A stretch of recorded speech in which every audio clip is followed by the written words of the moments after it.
El Señor esté con vosotros. Lectura del Santo Evangelio según San Juan. En aquel tiempo dijo Jesús al gentío: Nadie puede venir a mí si no lo atrae el Padre que me ha enviado, y yo lo resucitaré en el último día. Está escrito en los profetas: serán todos discípulos de Dios. Todo el que escucha al Padre y aprende viene a mí. No es que alguien haya visto al Padre, a no ser el que está junto a Dios, ese ha visto al Padre. En verdad os digo, el que cree tiene vida eterna. Yo soy el pan de la vida. Vuestros padres comieron en el desierto el maná y murieron. Este es el pan que baja del cielo para que el hombre coma de él y no muera. Yo soy el pan vivo que ha bajado del cielo. El que coma de este pan vivirá para siempre. Y el pan que yo daré es mi carne por la vida del mundo. Palabra del Señor.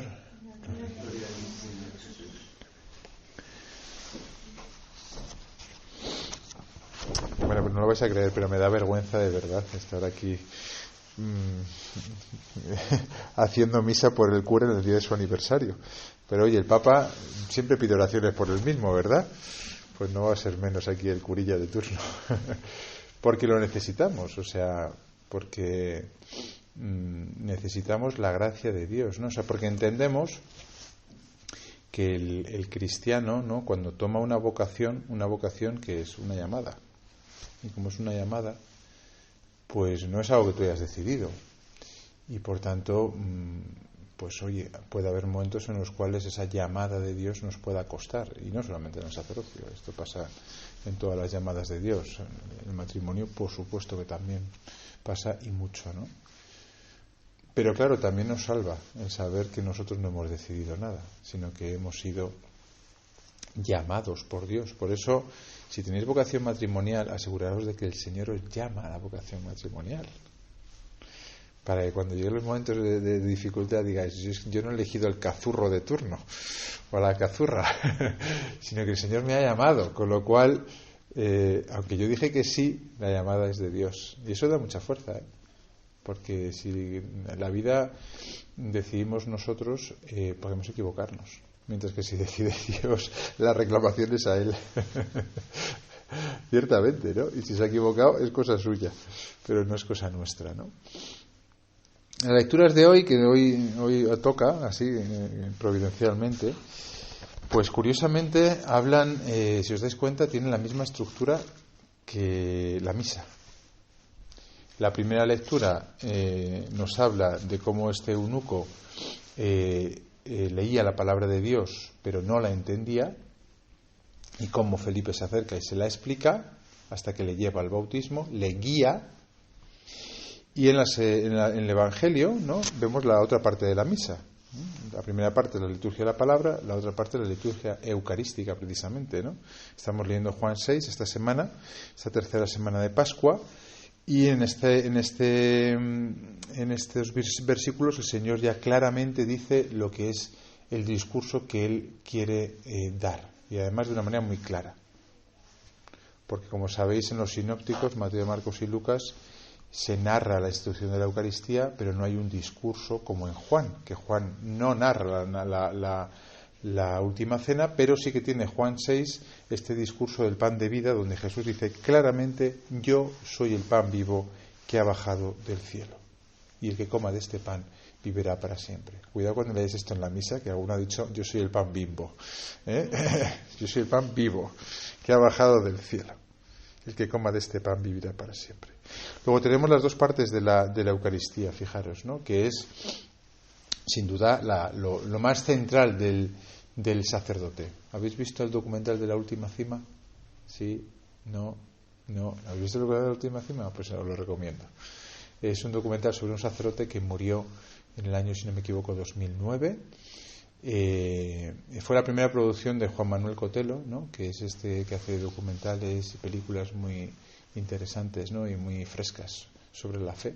Frescas en el sentido de joviales, ¿no? Bueno, pues era un sacerdote que se llamaba Pablo Domínguez, ¿no?, que murió con 40 y pocos años, ¿no?, en la montaña. Era profesor mío, y la verdad es que era Era un gran sacerdote, todo el mundo pensaba que iba a ser obispo, ¿no? Y quería que fuese obispo, ¿no? Y murió trágicamente, ¿no? Fue un golpe duro para todos nosotros, ¿no? Y que era tan animado, era súper listo además, y tenía todo, la verdad es que el hombre lo tenía todo. Pues una vez en clase nos dijo, ¿qué es lo más importante del sacerdote? Estos son los sacerdotes carismáticos que te impresiona cuando te preguntan así, ¿no? ¿Qué es lo más importante del sacerdote? ¿Dónde está lo nuclear del sacerdote? Pues el nuclear del sacerdote está en la Santa Misa. Eso es lo más central del sacerdote. La confesión también, ciertamente, ¿no? La confesión y la Eucaristía, porque es que en la Eucaristía está el mismo Dios, ¿no? O sea, el sacerdote es el que nos trae a Dios. De hecho, sin Eucaristía no hay iglesia y sin sacerdotes no hay Eucaristía. Luego el sacerdote no es importante porque tenga un puesto especial, ¿no? Ni yo qué sé, ni porque no sé, ni tenga una dignidad ontológica propia, no. El sacerdote es importante en función de quién es importante, claro, que es Jesús, que es la Eucaristía, ¿no? Y sin sacerdotes no hay Eucaristía. En la Iglesia, gracias a Dios, sobre todo con el Papa Francisco, y ya antes, ¿no?, hay un proceso de desclericalización, lo he dicho bien. Es decir, que no seamos clericalistas en la Iglesia, es decir, que no creamos que la Iglesia son los sacerdotes. Gracias a Dios nos damos cada vez más cuenta de que la mayor parte de la Iglesia sois vosotros, los laicos, ¿no? Y por tanto, lo importante en número, y no solamente en número, sino también en fuerza, pues sois vosotros, ¿no? Ahora bien, siendo eso verdad que hay que desclericalizar la Iglesia, ¿no? Es verdad que el sacerdote tiene un puesto de mediación que es importante. Es importante. Y para la Eucaristía no hay otro. No hay Eucaristía sin sacerdocio, ¿no? También es verdad la primera parte, ¿no?, de la liturgia de la palabra que hemos leído, ¿no? Fijaros que Felipe instruye a este eunuco que iba de vuelta, ¿no? Eso de que iba de vuelta es curioso. Hay mucha gente en la vida que va de vuelta, ¿no? Y que necesitan que les guíen, que les expliquen la palabra de Dios. Y en ese sentido el sacerdote, no solo el sacerdote, también vosotros los laicos, tenéis este papel.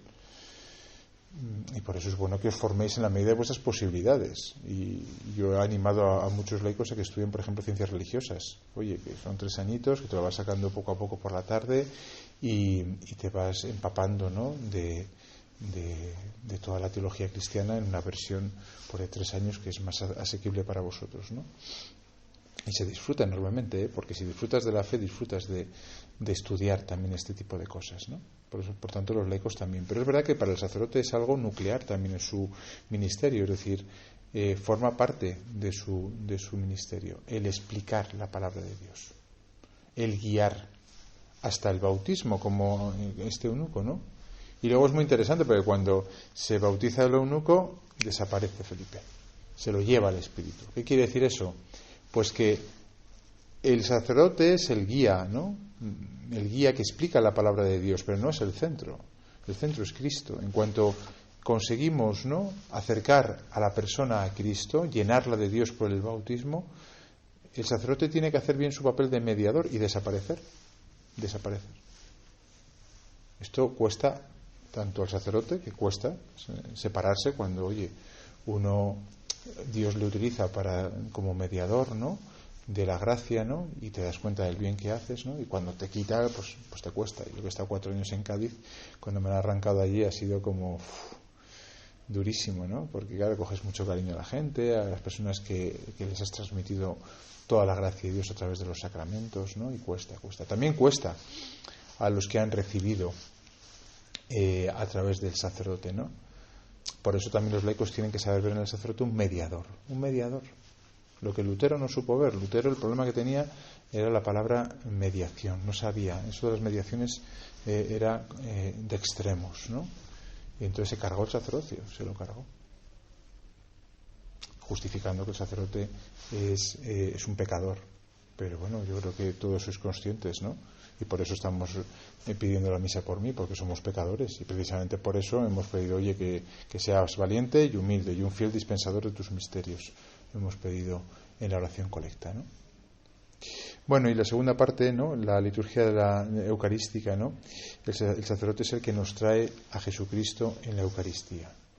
Por eso la Eucaristía tiene que ser el centro del sacerdote, ¿no?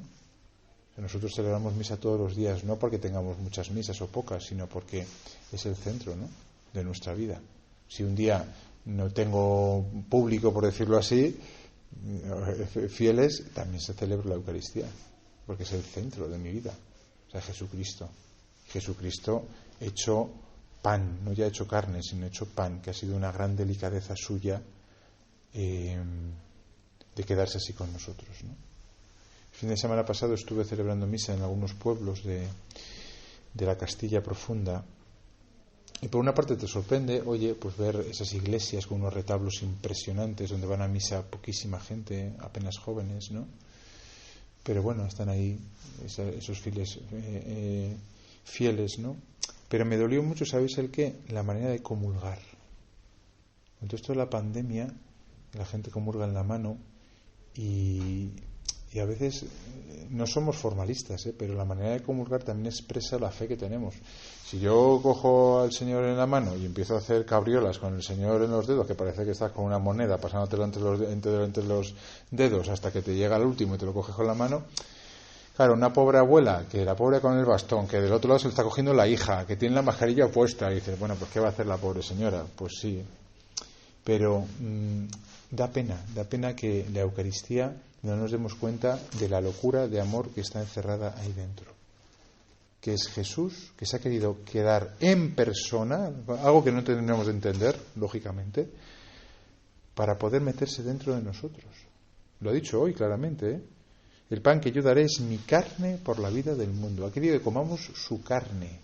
Y ya sabéis que con la Eucaristía no pasa lo mismo que con los alimentos. Con los alimentos, yo como los alimentos y los transformo en mí. Si me como un buen cordero, cojo 2 kilitos de grasita, que está bien también coger un poco de grasita. Pero con la Eucaristía no pasa eso.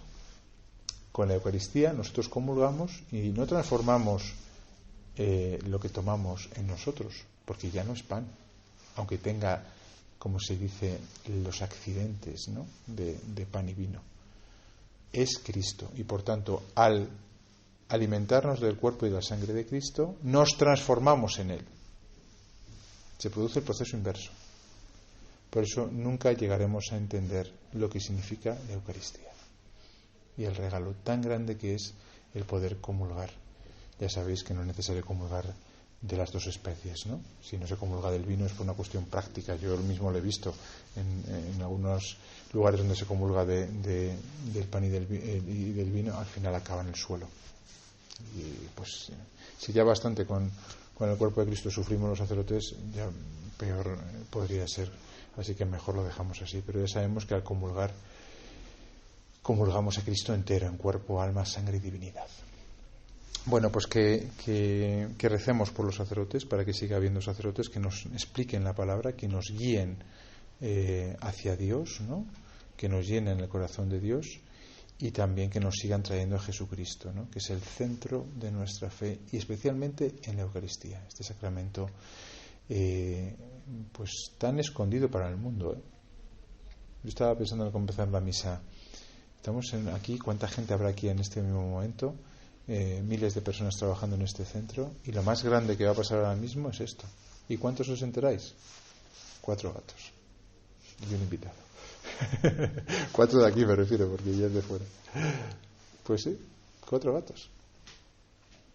Pero es que Dios lo hace así. Dios hace este tipo de cosas así.